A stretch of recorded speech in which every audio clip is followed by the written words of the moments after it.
আসসালামু আলাইকুম। আমরা সেই বিরা দারিয়া শরীফ এক অসহায় মাকে ঘর দিয়েছিলাম। আমরা যাচ্ছিলাম বারাসাতের দিকে। তাই সেই অসহায় মায়ের সাথে একটু দেখা করবো বলে আমরা সেই বিরা দারিয়া শরীফে চলে এসেছি।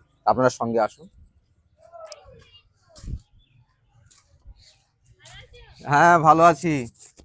বাড়িতে নেই? থাকে এখানে এখন? ও,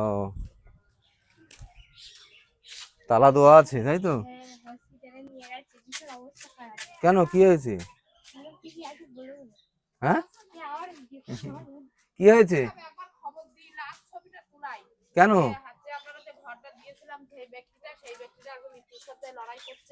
এরকম কিছু বলার জন্য মনে করছিলাম একবার খবর দেবো। কিন্তু আমি আমি তো এমনি শরীর খারাপ জ্বরে মরছি, কিন্তু এর নিয়েও একটু কাজ করেছি, তার জন্য বলতে পারছিলাম না। এখন ওনার নিয়ে হসপিটালে, এখন গাড়িতে তুলে দিলাম, হসপিটালে নিয়ে গেছে। কেন, কি হয়েছে কি? বলছিলাম, আমি একদিন বলেছিলাম না প্রথমে এদের একটা হিস্টোরি আছে। এখন বর্তমানে যে দুটো মেয়ে ভিডিও আবার উঠবে না তো কথা টথাগুলো, ওগুলো না, না বলাটাই ভালো। না না তোলাই ভালো। তা সেই আমরা মায়ের কাছে এসেছিলাম সেই বাগজোলা থেকে, কিন্তু মায়ের প্রচন্ড শরীর খারাপ। এখানে মনে হয় স্যালাইন চলছিল, মনে হয় এখনো স্যালাইনের বাক্সটা এখন আছে। তুমি ডানটাই যাওয়া আসা করো।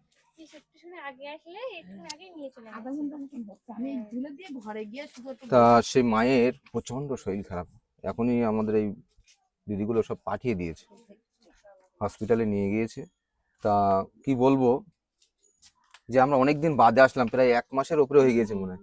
আমরা সেই ঘর দিয়েছিলাম, আর দেখা হয়নি। তা আজকে বারাসাতেই যাচ্ছিলাম, তা যাওয়ার পথে আমি বলছি হ্যাঁ একটু ঘুরে যাই, কিন্তু তা যাই হোক, এখন বাড়িতে নেই।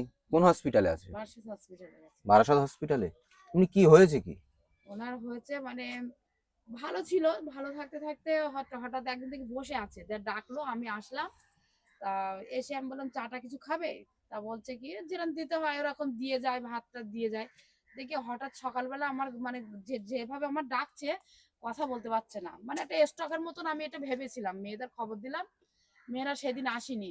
তো আমরা দেখতে থাকলাম, তারপরের দিন মেয়েদের খবর দিলাম, মেয়েরাও সেই সময়টায় বাড়ির অসুবিধার জন্য দুটো মেয়ে দুটো আসতে পারিনি। যখন কালকে যখন এসে আমি যখন 1:30টার সময় যখন ওনার কাছে আসলাম, দেখে মানে যে অবস্থা ছিল সে অবস্থা দেখার মতো না। একটা মৃত ব্যক্তি যেমন পড়ে থাকে যে অবস্থা, সেটা। কিন্তু আমার শরীর খারাপ ছিল, জ্বর ছিল, আমি আসিনি, সত্যি আমি আসিনি। আমি 1:30টার সময় সবার মুখের কথা শুনছি বলে আমি এসে যখন দেখলাম, দেখি চোখে এসব পিঁপড়ে টিপড়ে সব এরকম চাক করেছে। তখন কি করব, ওই ন্যাকড়া দিয়ে সব পরিষ্কার করে, মানে ফিনাইল টিলাইন দিয়ে সবকিছু ছড়িয়ে কম্পার্ট দিয়ে পরিষ্কার করে ওনার শরীর